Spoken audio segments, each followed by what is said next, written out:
重新校驗簡稱 RCX， 能系統化且經濟有效地為現有建築物進行性能調整，以提升能源效益嘅過程。隨着時間推移，建築物嘅系統運作可能慢慢偏離原始設計而效率下降。重新校驗可以幫助識別潛在嘅節能機會，並喺無需大規模翻新嘅情況下修復系統性能。為咗進一步提升重新校驗嘅效益，我哋引入咗數字孿生能耗模型，利用一個建築物嘅虛擬複製品，模擬現實世界中嘅能耗表現。能耗模型是根據實際運作數據建立並校準，它可以協助測試不同方案並預估節能效果，作出更明智嘅決策。在呢段影片入面，我哋將透過兩個案例展示點樣利用數字孿生能耗模型探索節能機會以及進行測量同驗證。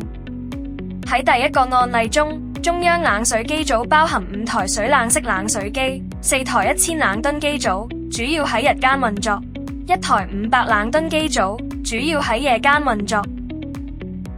其中2台1000冷噸機組配備變頻驅動器。冷水機組每日24小時運作，並依預設時間排程切換日間同夜間機組。樓宇管理系統 BMS 採用標準嘅機組排序控制方式，當冷負荷達到某一水平時，系統就會啟動額外嘅冷水機，將冷水機性能數據輸入數字孿生能耗模型。我哋可以模擬不同嘅排序模式策略，例如，與其嚴格地按照時間表分配冷水機，不如嘗試根據建築物嘅冷負荷重新排序冷水機，睇下會唔會有更好嘅效果。每台冷水機都有佢嘅耗能表現屬性，將實際冷負荷同各台冷水機嘅高效運作範圍相配，可以大幅提升系統能源效益。透過電腦模擬，我哋能夠快速比較唔同排序模式下嘅能源消耗，避免繁瑣嘅人手計算同潛在嘅人為計算錯誤，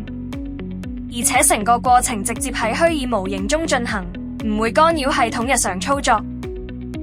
喺測量同驗證階段，我哋採用模擬加實測嘅混合方法，先將實際天氣數據同現場實施嘅排序控制邏輯輸入模型後，然後我哋可以將模擬結果同現場量測或 BMS 嘅運行數據進行比較，通常兩者嘅差異會喺10%以內，咁證明咗能耗模型嘅長期節能預測具有高度準確性。跟住落嚟，我哋睇一個較簡單嘅案例，調校冷水供水溫度設定值。眾所周知，喺中央冷水機組中，提高供水溫度設定值通常能減低機組耗電量，但咁樣做會唔會有其他影響呢？提高冷水供水溫度可能導致系統整體製冷能力下降，並影響室內舒適度。系統可能無辦法好好咁處理濕度，室內濕度增加可能會令使用者感到不舒適。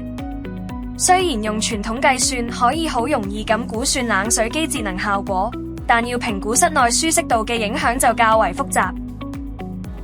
應用數字孿生能耗模型就可以輕鬆解決這個問題。這亦正係數字孿生能耗模型嘅優勢所在。模型能夠模擬建築物內每個房間同空調設備嘅運作情況。我哋可以評估唔同冷水供水溫度設定下嘅室內環境同空調設備表現，從而喺節能同舒適之間取得最佳平衡。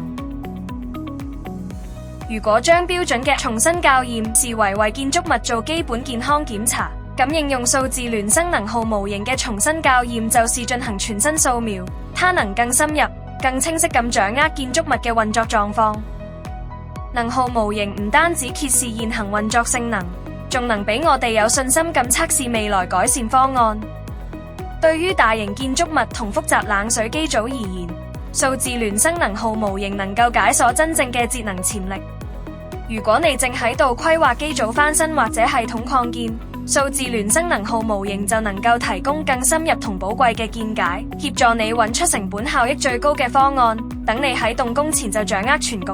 這個意味着更明智嘅投資、更少嘅意外，以及更好嘅長期成果。如果你係對建築物節能有興趣嘅業主或操作人員，不妨考慮將重新校驗同新科技如數字孿生模型結合，為你嘅建築物引入新嘅智能同效益。